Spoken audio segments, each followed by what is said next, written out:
Good evening and welcome to Glambition with me, Joanne Strauss. Now, on our journey of discussing African beauty and success, we're discussing power pairs tonight and how when it comes to creating and sustaining a wonderful career, sometimes two are better than one.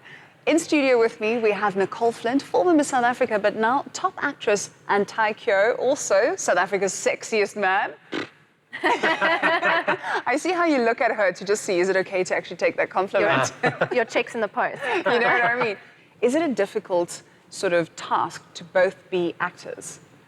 I don't think so. I think it's, in the beginning, I thought, you know, I mean, I've never dated somebody in the same industry as me, and we did have challenges, especially in the beginning when you start learning to get to know each other and that kind of thing. I mean, Ty's been in the acting industry way longer than I have, so I don't know, what do you think? It's been amazing to have Nicole at my side and to be able to support her when she, you know, is going through a tough period, you know, if there's something that she's struggling with, you know, as an actress.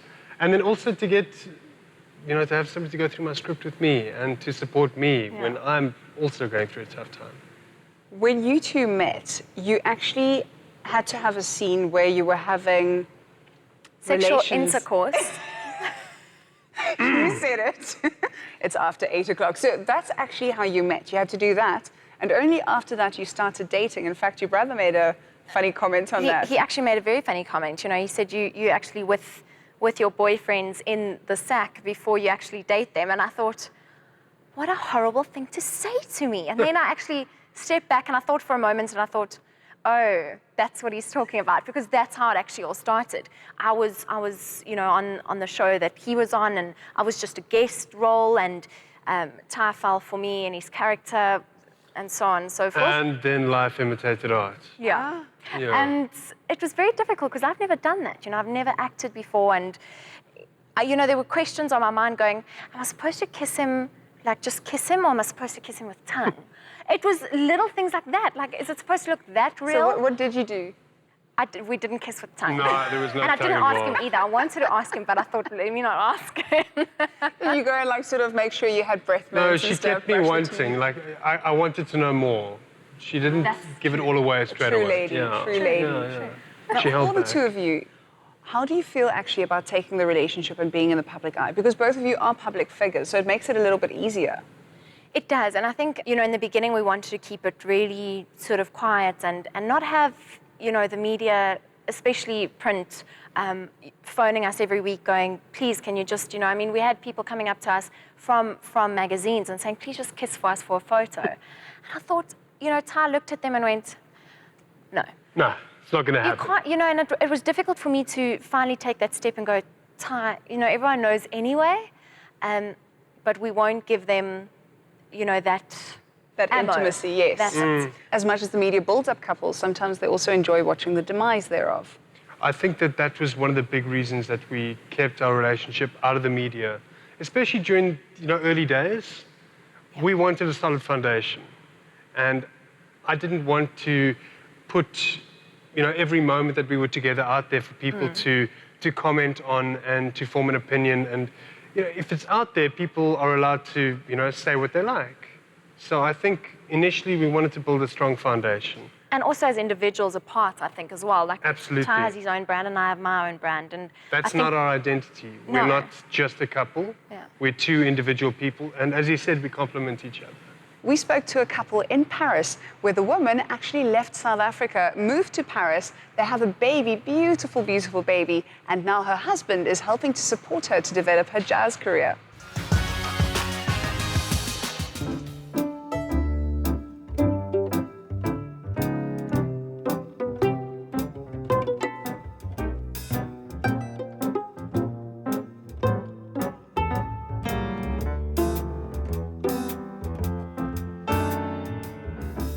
It was a friend, actually, who pointed him out in a club we were in. And she was like, go meet your husband, there's your husband. There are some things I hear when I listen to jazz. Certain notes, it's never the lyrics, certain notes I hear, and I'm like, oh, that, just that part there. I want to know how to do that. I did have an idea that I wanted to go and formally study music overseas. I actually found a school that was affiliated to Berkeley, that was in Paris. So I jumped on that. From then on, it was, okay, I'm in the city that I've always wanted to be in, and I'm studying what I love. So it was just perfect for me. And then having my husband follow 2 months later, because the head office of his company is in Paris. So I feel really fortunate. When things are not going the right way or how they should in the music world and stuff like that, one needs a lot of support. It's very easy to be discouraged and kind of be like, oh, well, I guess it wasn't for me. He's the one who's steady between the two of us, who's there, and especially because he has a corporate job, 9 to 5, very regimented. So that also helps to bring a lot of structure in my life. Those differences between us, we appreciate a lot in each other. He appreciates the art side of me. I appreciate the fact that he's there to show me what's the structure of life and how are things actually brought into realization. He's very, how can I say? He's driven.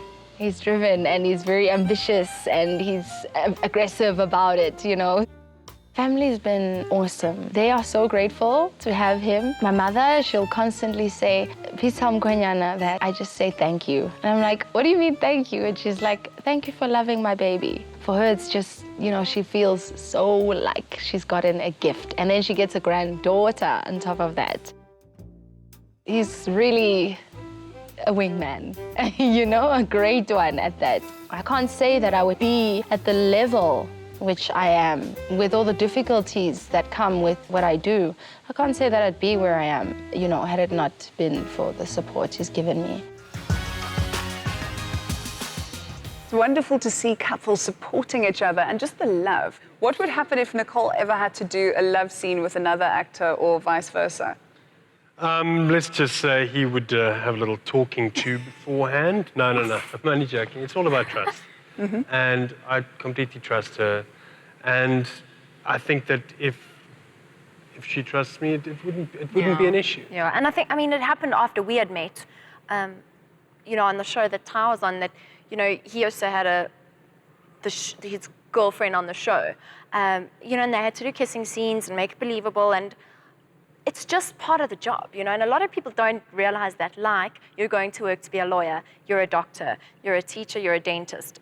We're going to work to kiss people. And I'd get home from work and tell her all about it. She'd go through my scripts beforehand. And so it was never a surprise. I'd never spring it upon her. Like, oh, yeah, babe, by the way, I took off my clothes and climbed in bed with somebody today. It was never like that. If you were to ask, how was your day at work? I had to pretend. Oh, I just had to be with somebody in bed. But it's strange, because I'm sure, some couples don't feel like that. Hollywood actors, they have to be used to it. I think I'm in love with the idea of being in love as well. It's always so wonderful to see people supporting each other. So I wish you two all the best. After the break, we'll be chatting to some more power pairs, including the power pair called the Twins.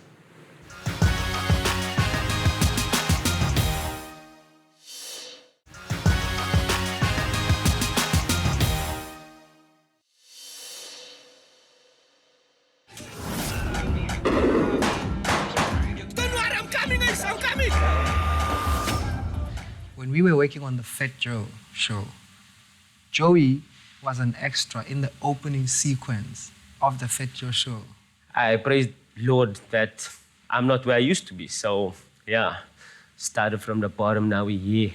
Yeah, do you know that song? That's Drake. The clown said they found the drug hole. The biggest drug bust since 2005. You have the right to remain silent. The next time I met Joey, he was trying to sell us medical aid and life insurance. Started from the bottom, now the whole team here. Started from the bottom, now we're here. We went against pride because of you insisting on being Jack Norris all the time. He was just an extra. What are you gonna cover you when you got my gun? The partnership for us has never been about what people are seeing in the media. It's about when your wife is sick, when you're having a baby, if somebody's crying with her, if someone wants to talk were there. So that's what Joey means to me. That's what Kagiso means to me. He's that type of guy. You can't have a gut feeling about other people's gut feeling. My gut feeling tells me I need to slander. He was just an extra. You are not detective. I play the character called Rami Augustine, and David plays the character called Estikolobi. Muskon. It's real people. I guarantee by my retirement, you'll be gone. Honestly, best thing I've done in my life is my wife, my 2 kids, and Blitz Patrolling. All I want to do is give you a baby, but I can't even protect myself against that old lady. You can use a girl pregnant marking. My goodness. And the Khan and the selling it outside South Africa is just a bonus. Hopefully people go watch it.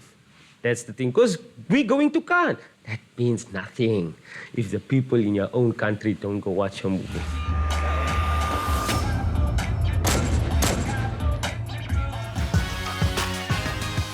You said that Kagiso is pretty much your right-hand man when it comes to working in the industry. When we met, we just wanted to make films. We never wanted to become comedians. We didn't even really know much about stand-up comedy. How did you get into stand-up comedy, though? When we were at the University of Cape Town, because we studied drama there, once a week, every Friday afternoon, there was a class called Open Class, where pretty much you can do whatever you want. You know, and that's where we kind of started messing around and trying things and kind of being ourselves and being funny. And then one of the students from the student societies booked us to perform at one of the societies on campus, which was literally on a desk in a lecture room.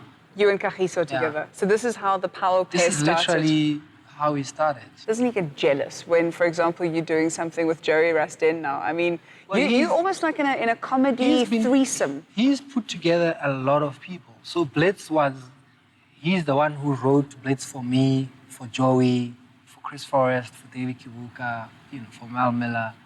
All those parts were written for the people that are doing them, Is there a lot of professional jealousy amongst comedians, or is that something that the media sort of tries to create? No, you see, it's almost like there's been 2 generations of comedians. There was us when we started, when there were no black comedians, and then there's a whole lot of other comics that came after, whereby, like you said, if Kagiso gets off stage, I'll say to him, yo, that joke, add this, do that. If I get off stage, Riyadh will say to me, add this, do that, maybe take that out.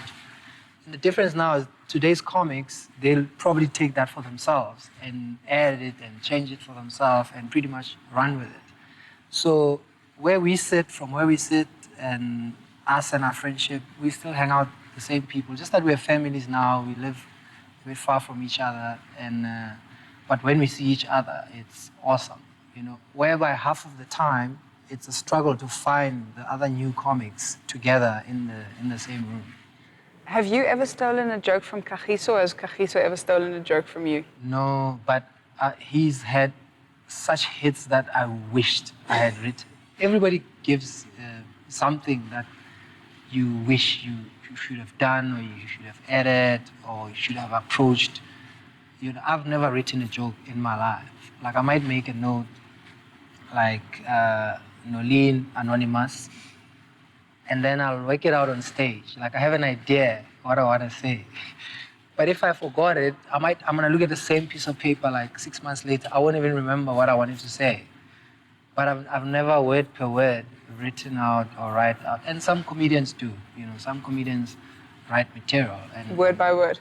David, you're quite a liberal African man, but I want to find out from you, is it okay for a woman to earn more than her man?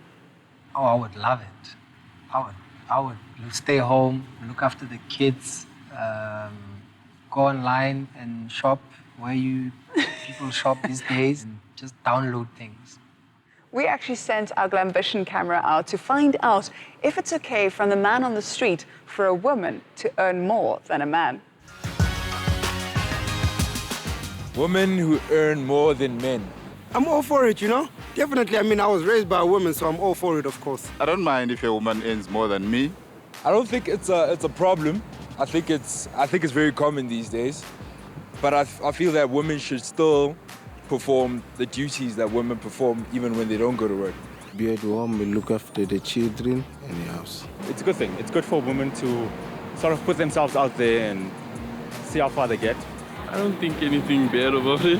I think it's only normal. I think it's excellent because it's women empowerment. I think it's cool because, I mean, the aim in the new age is not to objectify women, so the fact that they earn more than us shouldn't mean anything.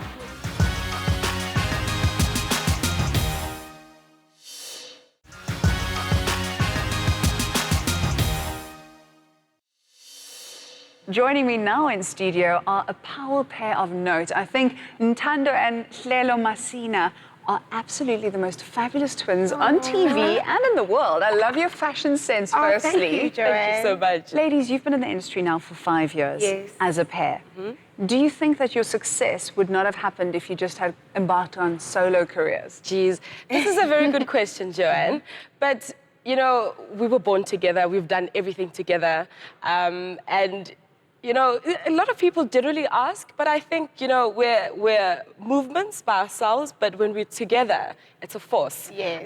That's a Neo song. So I just think, yes, there's magic when we're individuals, but put it together and something extraordinary comes out of it. So, yeah. So I just also feel like, you know, even just growing up, we've always wanted to work together. We always wanted to be an entity together. So I think just being, she pushes me when I'm down and vice versa. So definitely doing things together has really made us the force that we are today.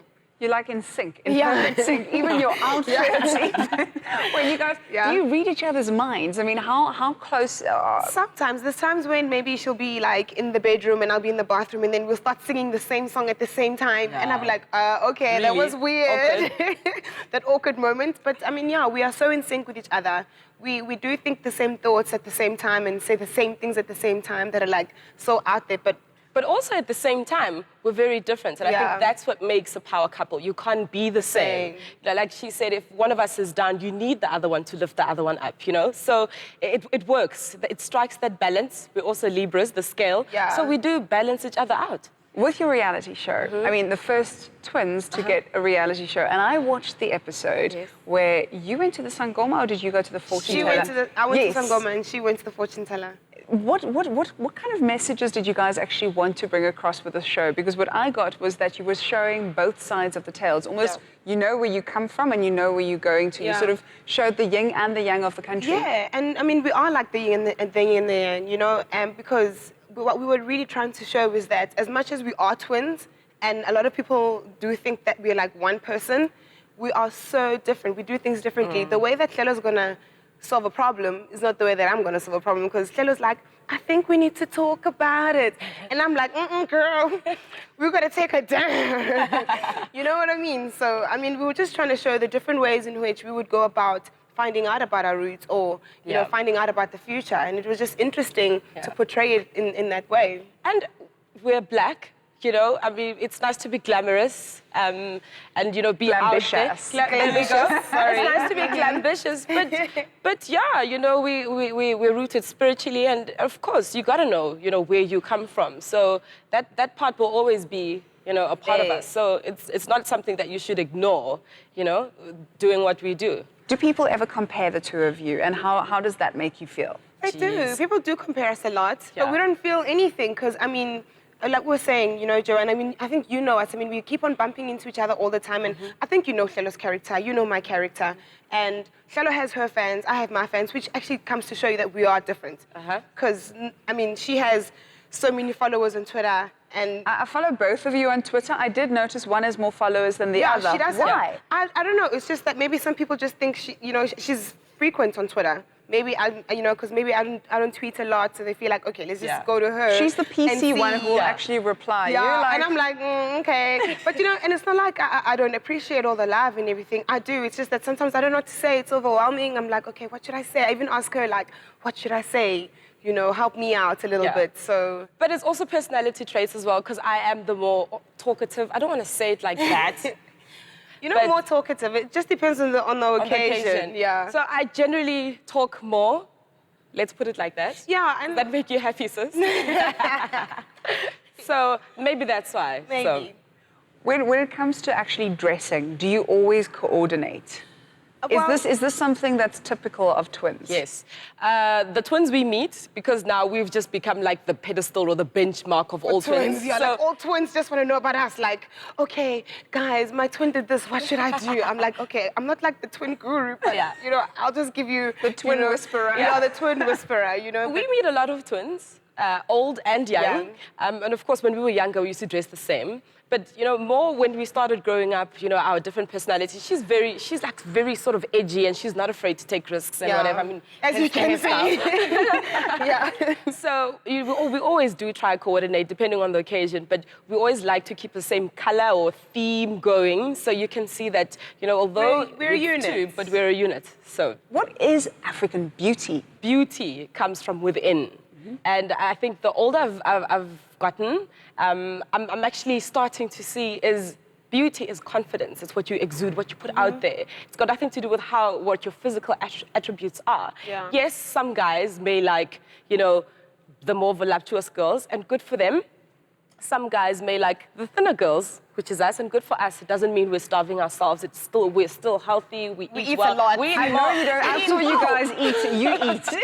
You know what I'm saying? You know what I'm saying? And I don't think we should reward, you know, if you were born that way, good for you. So why are we just rewarding being more voluptuous? Okay, I was born like this, so, I mean, you know what I mean? Yeah, so, and I think, you know, also, you know, women are always like, what do the men want? Do men like skinny chicks or do men like, you know, the more fuller women? Men like all types of women. Yeah. You know, there's no man who can say that, no, I just love big women. Sometimes when you see a smaller woman, you're like, actually, you know, I'm into big women, but she looks kind of good. Joanne is hot. And why is it always about the men, though? Why is it always about the men? I think you should be comfortable in your own skin, whether you're slender or whether you're more voluptuous. And geez, that's African beauty to me. If you can rock it, whatever shape you are. I mean, I've seen big women rock fancy things and look hot. I've seen skinny women rock it. So, geez, beauty is... You know what I mean? I know what you mean. On that very gorgeous, glambitious note, we're going to say goodnight and thank you for joining us. See you next week.